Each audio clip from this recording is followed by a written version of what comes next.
Okay, then we have one more question, I think, in the pipeline. Jing Wang asks, how do you guys manage research if your master research topic is totally different from your current PhD topic, especially when you find your master topic is easier to get publications? Anyone did their PhD outside their masters or undergrad to masters? I can perhaps jump in. I didn't, but it might result in taking a bit more time in your PhD to basically catch up. And so it's not like, for instance, MIT has a program where if you join the EECS department for a PhD, you have to take it for 6 years, which is like master's and PhD, even if you're just joining for a PhD. So just assume that it might end up being a bit longer, but at the same time, you would set your fundamentals right. So, I mean, there is a reason you're doing a PhD in a different topic than your master's, right? You feel like you're motivated to basically take a different path, and you really want to become an expert in this field. So I think the motivation and your drive is gonna not make you feel it's a 6-year kind of program or 5. Yeah, maybe I'm not the best person to answer it because I didn't experience this, but that's my take on it. Well, Bobby, you want to go? Go ahead. Yeah, so again, like my PhD topic is related to my master's, but I just wanted to add something maybe that could be beneficial.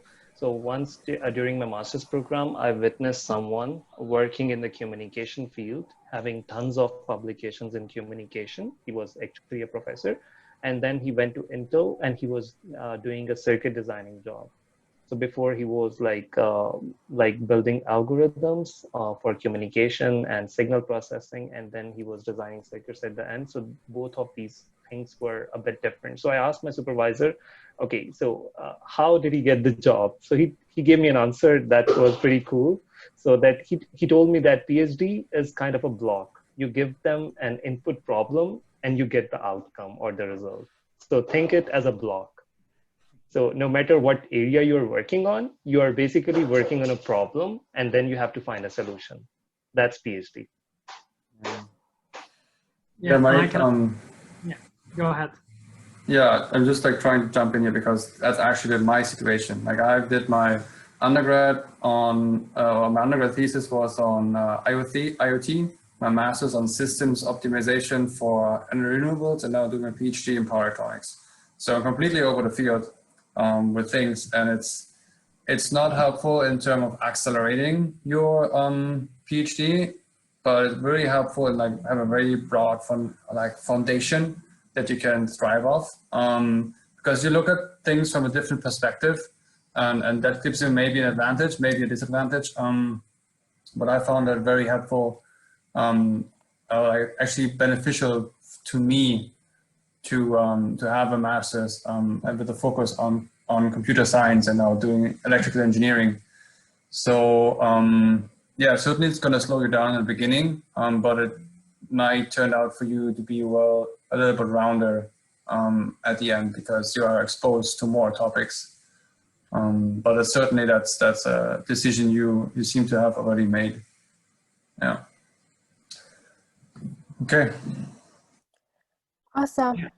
Oh, I just wanted to add that it can actually turn out to be beneficial as well. Since you're coming from a slightly different background, you can use whatever you learned in your master's to think about the problems you face in your PhD from a different perspectives.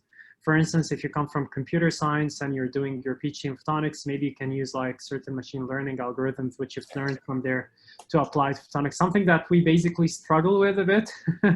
So I mean, you can leverage it actually. Thinking about it, it might be beneficial, yeah.